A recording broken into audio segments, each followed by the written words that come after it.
Boa noite, o meu nome é Laila. Nasci em Sobral, no Ceará. E este relato aconteceu em 28 de março de 2006. E na época eu tinha 17 anos. Tudo começou quando comecei a namorar um garoto da minha idade. O nome dele era Rian. Ele sempre foi uma pessoa gentil e carinhosa. Porém, sempre foi isolado do resto das pessoas e sempre ficava sozinho. Não gostava de muito contato e mal saía de casa. Mas com o tempo a gente foi namorando e ele foi se soltando. Mas assim, com o passar do tempo, ele foi ficando muito ciumento. Tivemos várias brigas por causa de ataques de ciúme por parte dele. E por isso, terminamos o namoro. Bem, ele não aceitou e começou a me ameaçar, dizendo que se eu não voltasse com ele, eu iria pagar caro. Bem, não dei ouvidos. E com o tempo, ele parou de me procurar. Até que um certo dia, eu e uns amigos resolvemos ir numa festa. E por volta de 1 da manhã, falei com os meus amigos que já ia embora. Então, eu e mais 4 amigos entramos no carro e fomos embora da festa. A distância do sítio até a nossa casa era em torno de 4 quilômetros. E passaríamos com o carro numa estrada de terra rodeadas por matas. Bem, no meio do caminho senti uma sensação ruim, como se eu estivesse sendo observada. E quando eu olhava para a mata em meu redor, eu pude perceber um par de olhos vermelhos acompanhando o carro por dentro da mata. Perguntei aos meus amigos se eles estavam vendo aquilo. E então o meu amigo, que se chamava Rodolfo, que estava dirigindo o carro, resolveu parar o carro para ver se conseguia ver aquilo. Todos saímos do carro, mas não conseguimos ver nada. E foi então que um forte cheiro de enxofre e carniça começou a tomar conta do ar.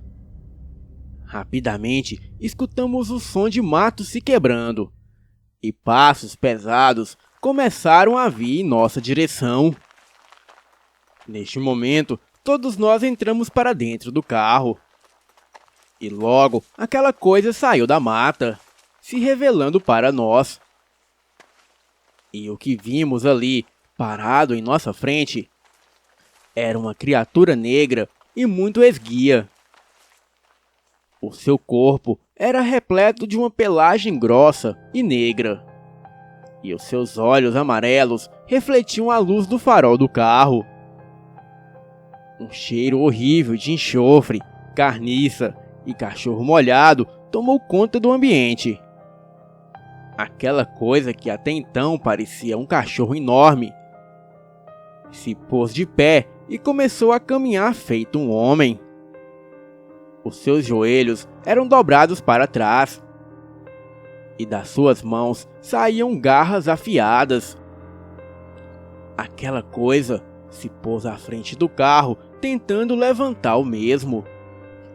Com muito medo, o meu amigo Rodolfo girou a chave e passamos por cima daquela coisa. E então saímos em disparada. Ninguém no carro disse uma palavra sobre o assunto. E pensamos que já havíamos nos livrado daquele pesadelo. Mas quase saindo daquela estrada, aquela coisa pulou novamente no teto do carro. Enfincou as suas garras no teto do carro, tentando entrar a qualquer custo. Então, o meu amigo freou bruscamente. E aquela criatura foi arremessada para a frente. E novamente, o Rodolfo acelerou o carro e passou por cima daquela coisa. E saímos dali o mais depressa possível. E assim que saímos da estrada de areia, paramos na casa de um amigo nosso e nos abrigamos lá.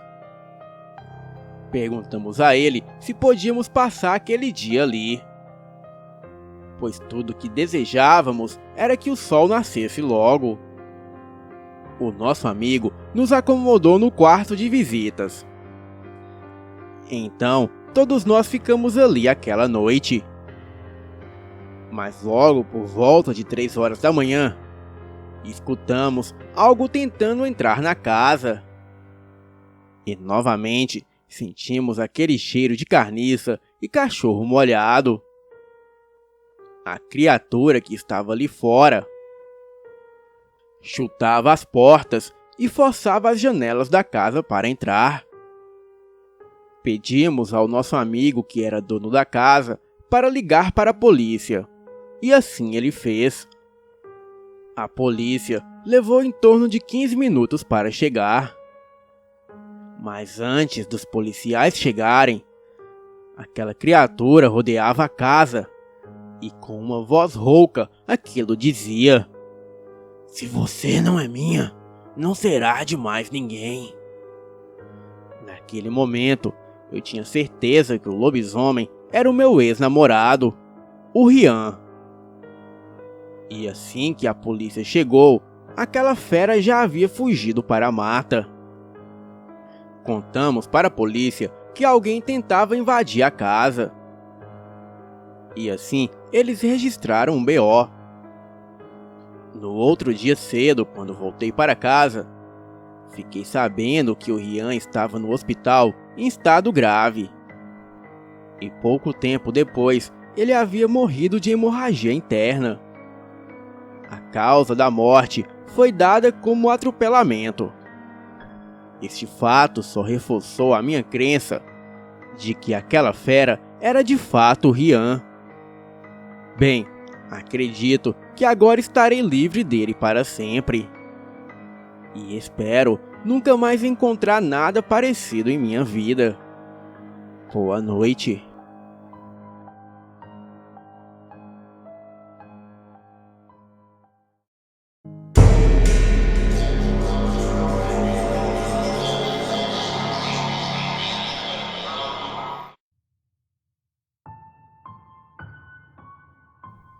Há cerca de 4 anos atrás, eu me mudei para a minha nova casa.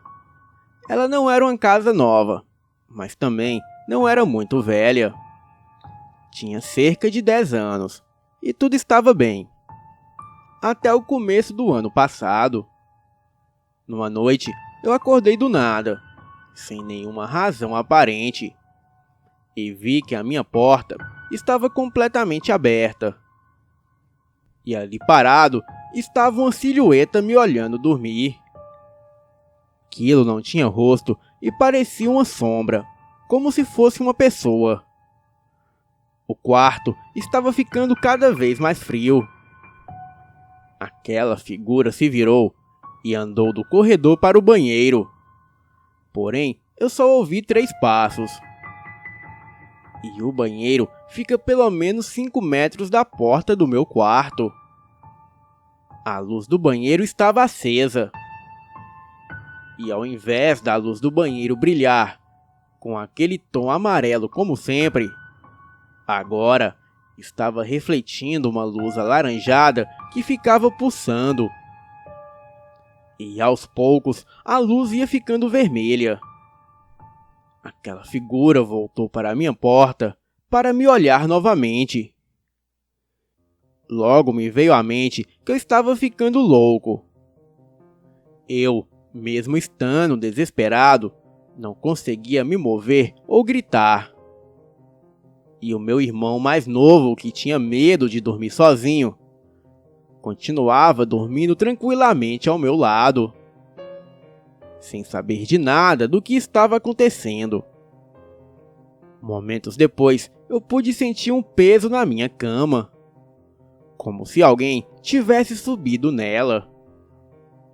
E logo em seguida, eu comecei a sentir uma dor no meu peito, como se tivesse alguém sentado em cima de mim, ou estivesse me empurrando muito forte, como se quisesse quebrar as minhas costelas. Isso estava dificultando muito a minha respiração, porém eu não via ninguém em cima de mim. Neste momento, eu comecei a rezar sem parar. E foi aí que eu comecei a sentir a pressão no meu peito diminuir e a temperatura do meu quarto voltar ao normal. E assim, a luz do banheiro, que estava vermelha, também voltou à sua cor normal. Em seguida, eu me levantei e fui acordar os meus pais e contar a eles o que havia acontecido.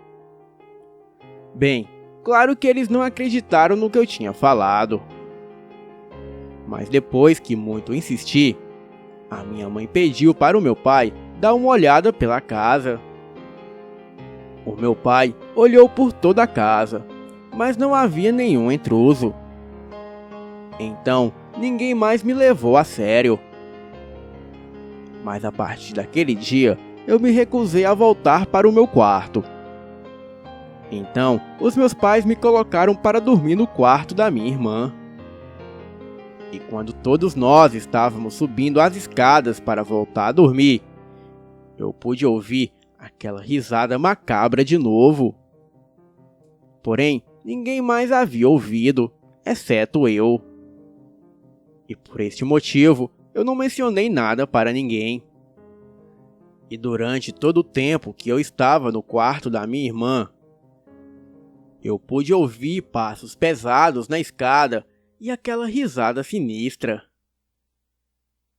E de novo, eu pude sentir o quarto esfriando. E novamente, aquele aperto no meu peito. Porém, agora estava ficando quase que insuportável sentir aquilo. E a minha irmã continuava dormindo. Novamente, eu comecei a rezar, até que aquilo parou. E naquela noite, isso foi tudo o que aconteceu. E pouco tempo depois, eu voltei a dormir. No dia seguinte, eu fui na casa de um amigo religioso que eu tenho e peguei um crucifixo de madeira emprestado. E logo que cheguei em casa, comecei a sentir um cheiro de alguma coisa queimando. Procurei pela casa toda, porém não pude achar de onde aquele cheiro estava vindo. Mas logo notei que aquele cheiro estava vindo de mim. Então eu resolvi cheirar o crucifixo. E para minha surpresa, era o crucifixo que estava cheirando queimado. E isso durou por toda aquela semana. Sempre que eu entrava em casa, o crucifixo começava a cheirar queimado. Mas sempre que eu saía de casa, o cheiro passava. Isso durou quase que um mês inteiro. E foi quando eu finalmente comecei a procurar alguma ajuda. E daí, eu pendurei alguns crucifixos e imagens de santos pela casa e rezava toda noite. E sempre que eu rezava antes de dormir, eu não sofria mais os ataques noturnos. E depois de pouco tempo, eu comecei a estabelecer essa rotina. E a partir daí, nada mais de estranho aconteceu. E hoje em dia, eu vivo em paz na minha casa. Boa noite.